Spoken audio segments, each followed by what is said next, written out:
So it's going to be a fairly short video. I don't have that much time on my lunch, maybe about 20 minutes or so, but I thought I would talk a little bit more about how it is that the Federal Reserve is looking for unemployment to rise before they really start to adjust their interest rates on their monetary policy. Now, I know a lot of people will probably look at this and think very differently. They will have a much different theory about it. And for a lot of other people out there, it's going to be something that they don't want to hear. Like, nobody likes the truth, right? And I cannot tell you how it is that you need to accept this information or how it is that you need to give meaning to it, but it's going to be pretty uncomfortable to think about what it is that the Federal Reserve is truly trying to do with their monetary policy. See, most people look at the Federal Reserve and how they conduct themselves as being in accordance to what the government is looking for from them. Like, they think somehow the Democratic Party is in charge of the Federal Reserve, or that the president is in charge of the Federal Reserve, and that they are conducting themselves in order to damage, a particular political group or something of that nature. Like, you hear a lot of this stuff out there. The Federal Reserve doesn't do any of that stuff. Like, you can find evidence of it, or maybe even some people out there who will give you some pretty good insight into why it is that way. But there is nothing being conducted within their monetary policy that comes anywhere close to reflecting that. Now, what is taking place is the Federal Reserve's dual mandate: low inflation with stable prices. Make sure I word that correctly. Low inflation, stable prices, and full employment. Now, both of those are very questionable, right? As far as inflation, I understand most people are probably going to look at inflation very differently than the Federal Reserve does. When we look and compare inflation to the way that they judged it back in the 80s to the way they are now, it's not even the same thing. Like, it's not even comparing the same numbers, the same idea, but yet they will say back then inflation was this and today it's that. It's, or whatever, or it was that and this, however you want to describe it, it's not the same thing that they're comparing anymore. So it isn't really even a matter of what the reality of the situation is. And I know that's kind of difficult for a lot of people to accept, but it's not. It doesn't matter what the inflation truly is in the way that we want to look at it. We have to understand it for what the Federal Reserve is looking at, because they are the ones who are in charge of monetary policy, and they are looking at a particular number, and that is how they are going to conduct themselves. Now, we can tell them, hey, you need to do it differently, you need to whatever, you're screwing it up, or however you want to look at it and say that it's inaccurate. That's fine. That's probably very factual to do that. And in your mind, it might be logical to look at it that way, but what's going to end up happening is that you're not going to understand why it is that the Federal Reserve is conducting themselves the way they are, because you're looking at it like as if they had screwed up, right? So now, understanding that the Federal Reserve was going for inflation that was moderately above 2% for some time, with no mathematical formula for figuring that out. When I learned that was the Federal Reserve's policy, that's how they were planning on conducting themselves, they made that statement well over 5 years ago, well, going on 5 years ago now, it was not difficult for me to see that they were not screwing up. They were conducting themselves exactly how they said that they were going to do it. And now, since most people think that they screwed up, it makes it very difficult to understand how it is that they were conducting themselves with their monetary policy in order to achieve their goal, which was inflation moderately above 2%, exactly where we are today. Now, part of that dual mandate is the full employment. Now, I don't know exactly what full employment means, because there's plenty of people out there who I think are unemployed who would much rather have either a better job or a job or something of that nature, which would then tell me that we're not in full employment. But when you look at the numbers of unemployment comparatively to history, we have a pretty tight jobs market happening right now, even though you have the layoffs rising and the job openings coming down, which is showing signs of weakness. Historically, is a very good jobs market. So the Federal Reserve is landing exactly where they wanted to be. Most people don't see that. And since most people don't see it that way, they find it very difficult to understand how it is that the Federal Reserve doesn't even really need to adjust their monetary policy anymore through the interest rate adjustments. They can literally use their words, the forward guidance. And we're seeing that take place right now. In fact, there's evidence of it happening when you consider that there was a huge wedge between the safe and liquid assets of U.S. Treasuries and corporate debt going into the pandemic. This was a major problem, right? There was this huge difference between the yields on Treasuries and the yields on corporate debt. Well, we just came off of one of the tightest moments in history when it came to these two yields, the spread between these yields. And with the idea that there is going to be trouble coming into the future, and the idea that there is going to be rising yields on the U.S. Treasuries, corporations were going out there and gorging themselves on incredibly, not cheap debt, but on incredibly easy access to debt, to money. And I know that sounds really strange to think about, but when you have people who are out there going to compare whether or not they can get a return on a U.S. Treasuries, which is safe and liquid, and the return on a corporate debt, and you have these two yields very close to each other, this gives corporations an incredible opportunity that they don't normally have.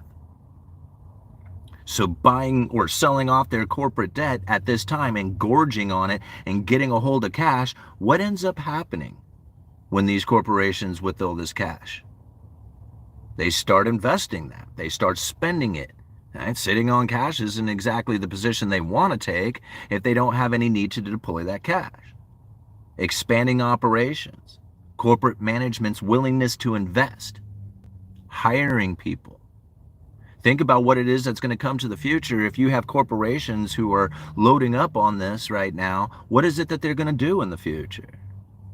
Are they just going to sit there with that cash? They very well could, but most likely they're going to deploy it. And when they start deploying that into the economy, you're going to find that most likely unemployment isn't going to be rising significantly. If the unemployment doesn't rise significantly, then the Federal Reserve doesn't need to move. In fact, if you look at it, the Federal Reserve has ultimately been sitting on their hands the entire time. They did do some interest rate adjustments, but really those initial interest rate cuts that had taken place a few months ago really haven't even impacted the economy yet. It takes 6 months to a year before you start really feeling the full effects of those cuts. Up until that point, it's all market perception and what it is that they believe is coming to the future.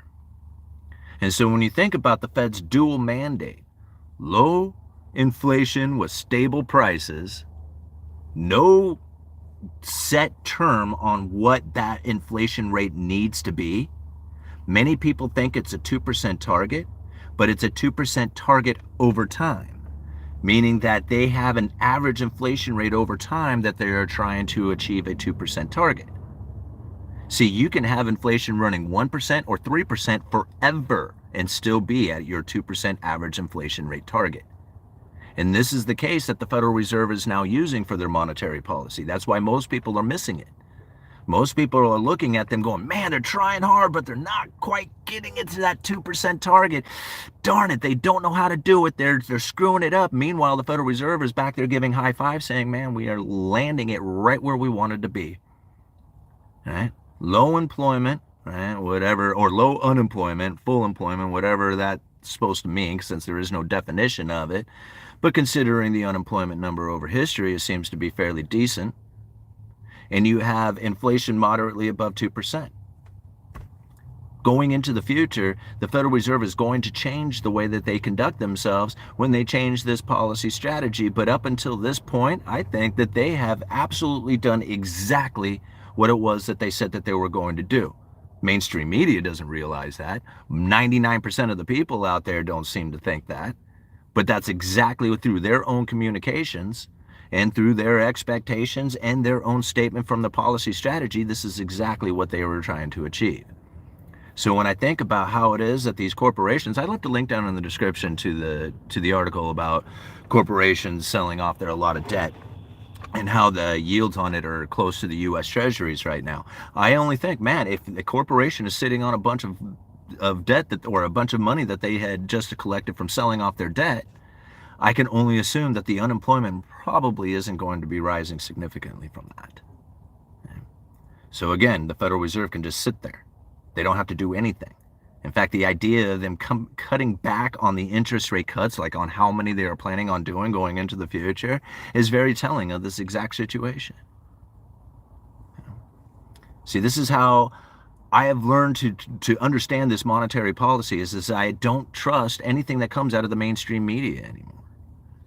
I have learned this monetary policy strategy coming directly from the Federal Reserve, not from somebody who says, hey, the Fed screwed up and they don't truly understand what their strategy was to begin with. So yeah, I could understand why they would think that they screwed up. Most people think that it's Federal Reserve is going for a 2% target. Since that's 99% of the people out there who believe that, they would all believe that the Federal Reserve screwed up.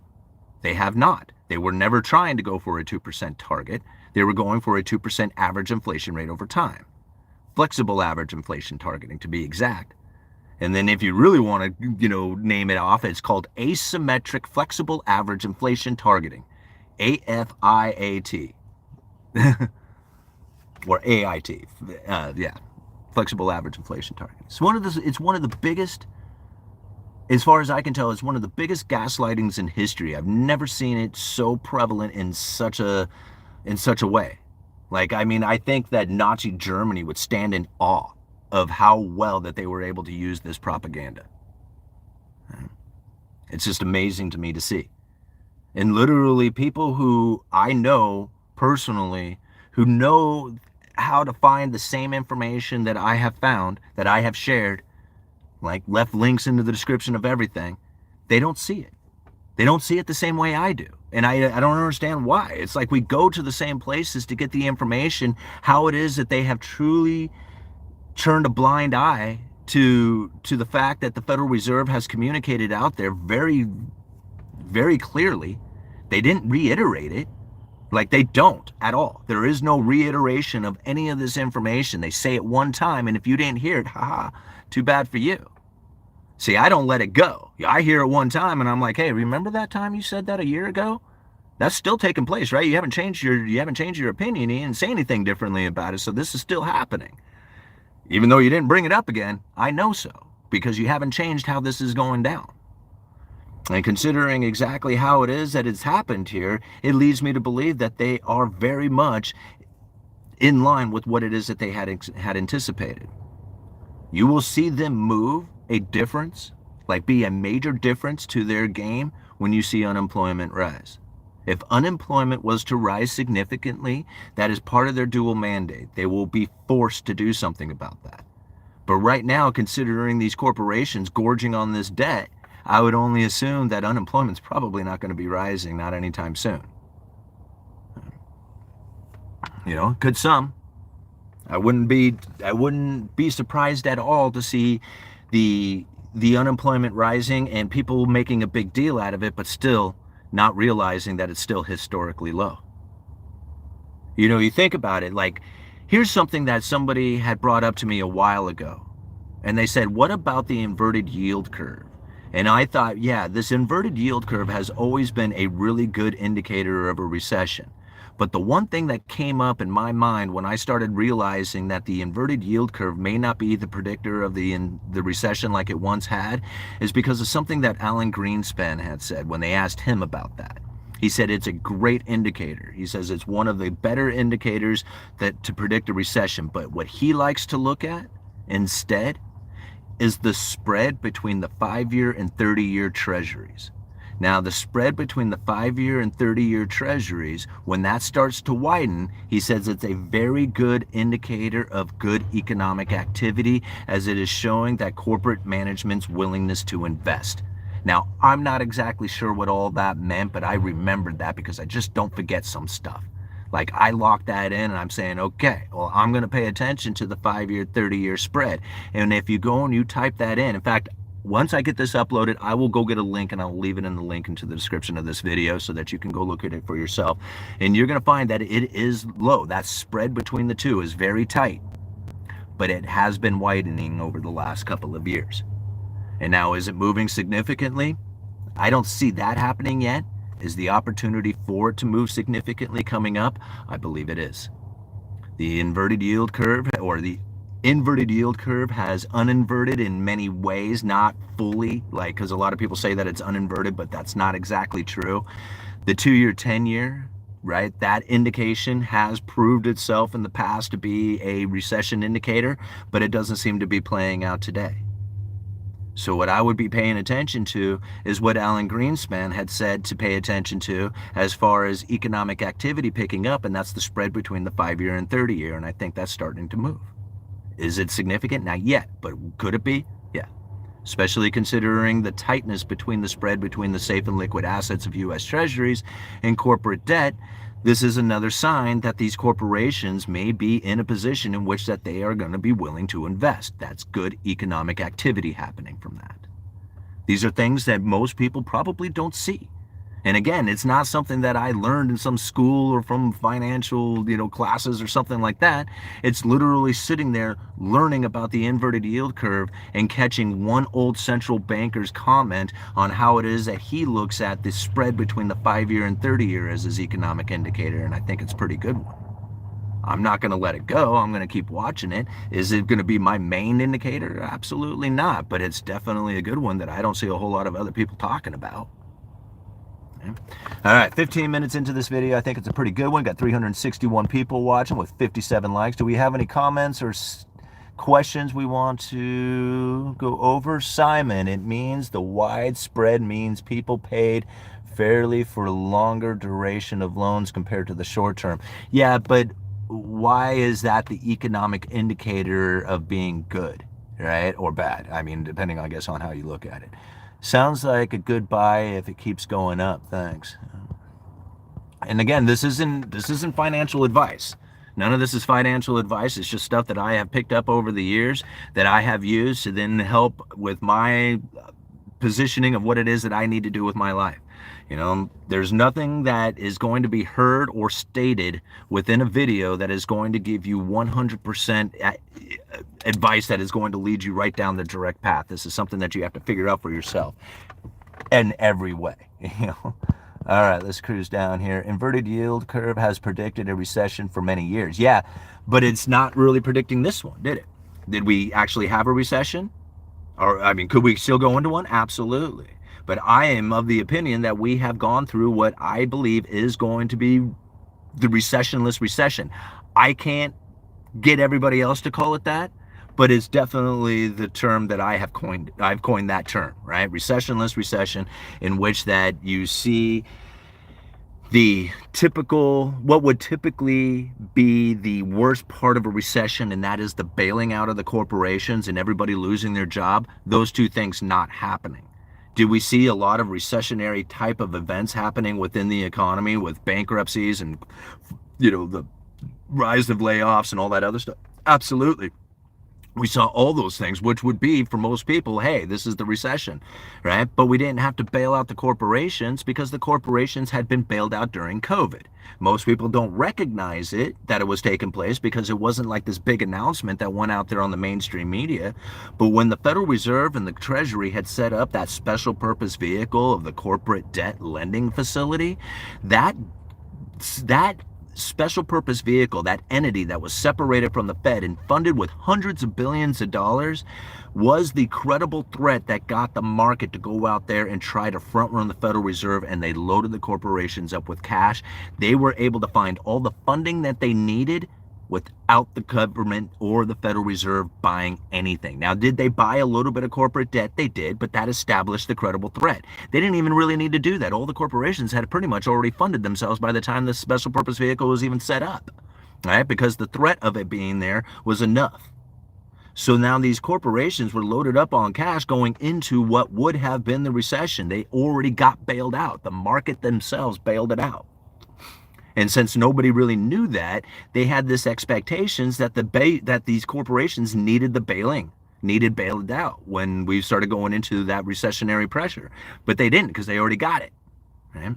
And since unemployment was at a historically low number and there was 2 job offerings for every one person looking for one, the unemployment wasn't going to rise significantly when all those layoffs took place. from the bankruptcies and shutdowns of corporations and stuff like that. They may have lost their good corporate job making, $100,000+ a year, having to go tend to bar for less than $50,000 a year. It may not be a good job, but it's a job. And if it's a job, you're not marked as unemployed. And this is really why we didn't see the recession. People were saying it was a soft landing and stuff like that. Hey, however you want to look at it. I mean, I'm not calling it a soft landing. I'm just saying that there wasn't going to be what would typically be the most painful experience of a recession. I called it out a long time ago. I said it was going to be a recessionless recession. This is what we're getting from it. See, the Federal Reserve, there was a time in that they conducted themselves in a much different fashion from what they do today. How much time? I got 10 minutes left, right? I got maybe not even that much. Yeah, I got no time left. Okay. I'm going to tell this quick little story just to kind of finish this off. We got 407 people watching with 91 likes. Go hit that like button for me one more time so we can get this algorithm and pick up the video and spread it around for more people to see. But this is how the Federal Reserve conducted themselves back in the day. They used to look at inflation much differently in how that they would adjust inflation within the economy differently than they look at it today. See, back in the day, it came down to employment, how many people were working. If you had more people working, then you had more people consuming. If you had more people consuming, then you had supply-demand imbalances, and you would see the inflation start to rise from that. If they wanted to bring inflation down, they would try to lower the employment or raise the unemployment. I don't know how you want to call it that. But they would try to figure out how to get less jobs out there because more people were working, were more people consuming. Less people consuming, then you will have the supply-demand imbalances come more into equilibrium and you would find the prices stabilizing. They had what they referred to as a neutral employment rate, where the rate of employment was neither inflationary nor deflationary within the economy. That is no longer an effective tool for the Federal Reserve. They could have historically low unemployment and still not get the inflationary scenario that they were looking for. We can go to the Obama administration all the way through the Trump administration to prove this fact.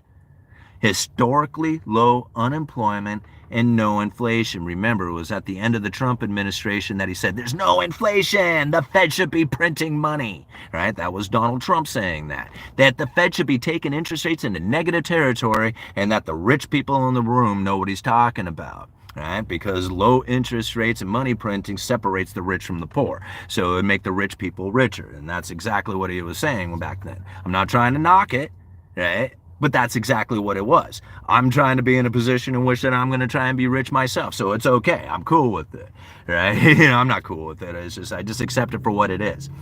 But this is how the Federal Reserve had typically looked at it, looked at inflation and how it is that they would conduct themselves. And since they no longer need that unemployment to be historically low in order to create the inflationary scenario, what they need is supply-demand imbalances in order to create that inflationary scenario. So the Fed doesn't conduct themselves the way they used to, and it's important to understand that. Most people who are trying to understand this to begin with, it is so complicated, so hard, so difficult that even some of the things that I am stating right now is over their head or beyond what it is that they can understand.